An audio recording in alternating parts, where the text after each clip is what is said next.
The Panamera is the latest offering from the house of German carmaker Porsche.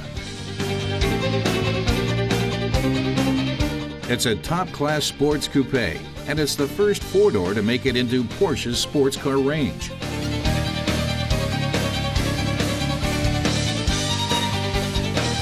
Hot on the heels of the Cayenne SUV, the Porsche Panamera is once again exploring virgin territory. As Wolfgang Dürheimer of Porsche explains, the Panamera is aimed at closing the gap between the sports car and the more powerful four-door, four-seat Cayenne. Elegantly packaged, it's a luxury coupe which will help Porsche continue to expand in the market, he says. Essential to the development of the Panamera are the Porsche trademark styling elements. For the driver, the car should instantly be recognizable as a Porsche, both inside and outside. The result is a really sporty coupe that doesn't skimp on either comfort or exclusivity.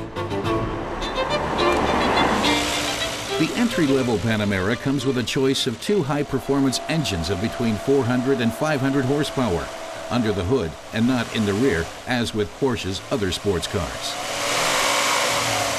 As Walter Röhrl explains, any powerful front-engine car should be all-wheel drive in order to be able to transmit that power properly, and the Panamera does that. Röhrl recommends a four-wheel model, adding that the engine is ideally positioned here behind the front axle.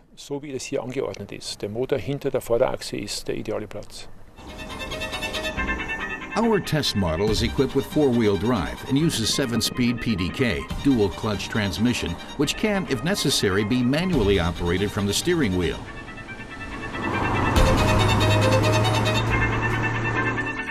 With the Panamera, Porsche has realized a completely new interior concept. The round instruments are still there, but the raised center console is a definite nod to motor racing. The craftsmanship of high-quality materials is excellent. There's leather and wood everywhere, but it's not overstated. And the central compartment adds a practical touch. The Panamera hits almost 5 meters in length, but sits low at just 1.42 meters in height. Nevertheless, it is more than generous as far as space is concerned. It seats 4 fully grown adults comfortably, with plenty of legroom both front and rear.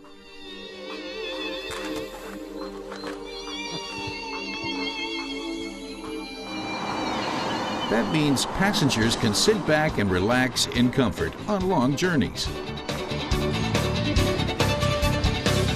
And because Porsche has ensured adequate trunk space, there's room for the luggage too.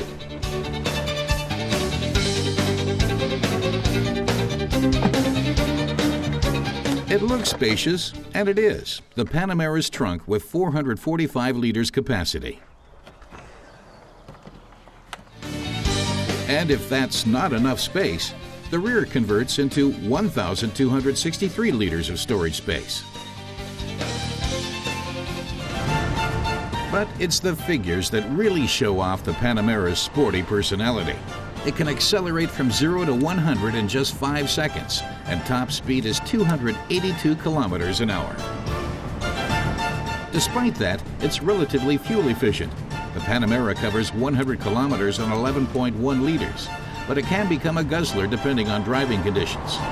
The new Panamera is looking to appeal to an international market, as Wolfgang Dürheimer told us. Porsche estimates it'll sell around 20,000 units a year, with the sales distributed evenly throughout the carmaker's 3 main markets, North America, Europe, and Asia. With the Panamera, Porsche has set a precedent in chassis suspension. The adaptive air suspension system is standard in the Panamera Turbo, but optional in other models. If you're looking to buy the world's sportiest four-door coupe, expect the Porsche Panamera to set you back upwards of €94,575.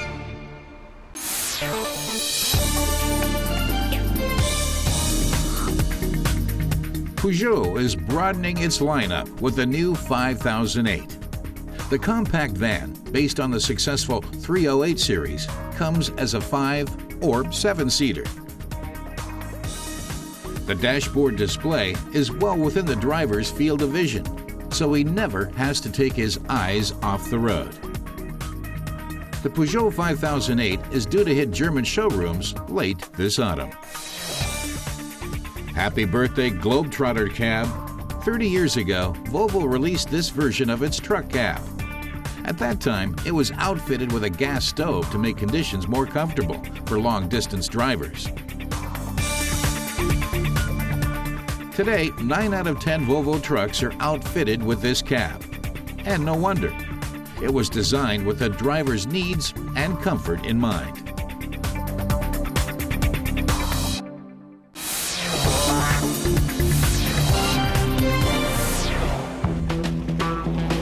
At first glance, these two compact cars have little in common. The Fiat 500 and the Ford Ka. So our test drivers Michaela and Elif have come to find out how they compare. Elif likes the Fiat's chrome features. And she's impressed by the lights on the Ford. Michaela agrees. They're a bit sportier. She also likes the rear of the Ford with its lights and their streamlined form. Elif prefers the sporty exhaust in the Fiat, again in chrome. The chrome stands out more on the Fiat than the Ford, but Michaela finds both cars pretty cool.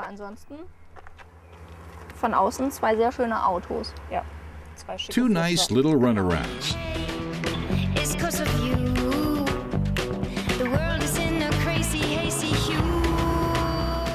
And the two cars differ in the interiors too. Again, Elif's eye is caught by the chrome and the color of the car, which is picked up in details inside the car. It also has a 6th gear, which she really likes. The speedometer is another feature she favors. It's clearly set out, and all the instruments are located on the dashboard in one place. But for Michaela, there's something missing in the Fiat, a glove compartment. The Fiat only has this shelf, and disappointed, our test drivers switch to scrutinize the Ford Ka's interior. And Michaela's verdict on the Ford Ka? She likes the interior a lot. It's very spacious up front. The center console is high gloss white and has several features that give it a sporty feel. But there are only 5 gears, one less than in the Fiat. And she's puzzled at the position of the window controls. Right here, above the gear shift lever.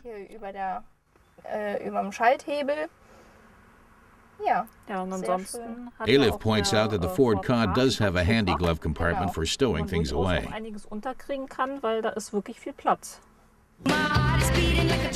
Under the hood, the Ford Ka has a 1.3-liter diesel 75 horsepower engine. With that, this little runabout can reach 161 kilometers an hour, completely sufficient for the city and surrounding countryside.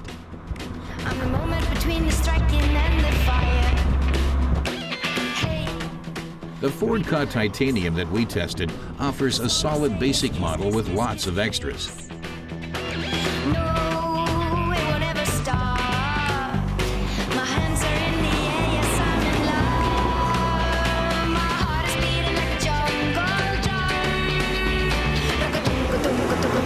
The same goes for the sports version of the Fiat 500 we test drove, with its 1.4-liter petrol engine of 105 horsepower. ESP is a standard feature on this engine model, so additional points for safety. But for a surcharge, it's available for all other Fiats, and the Ford Ka too. There are 3 engines to choose from for the Fiat, 2 for the Ford Ka.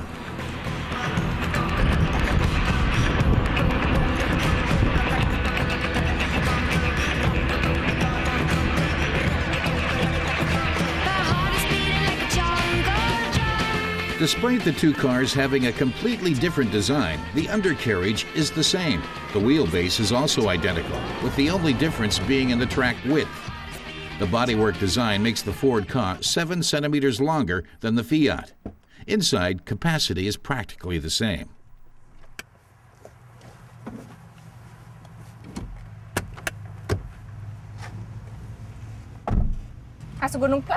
In the back seat of the Ford Ka, Elif says there's more than enough space, very roomy. Meanwhile, in the front, Michaela is happy too.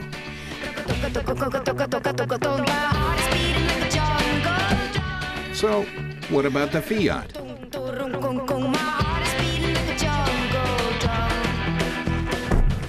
It's Michaela's turn to check out the back, where she says she has plenty of space. Elif, meanwhile, can stretch out in front.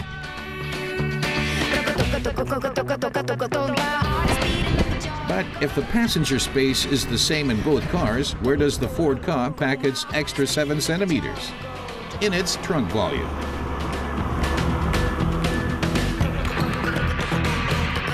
The Ford Ka can fit around 50 liters more in the trunk than the Fiat, but the distribution of the space still limits what can be stowed.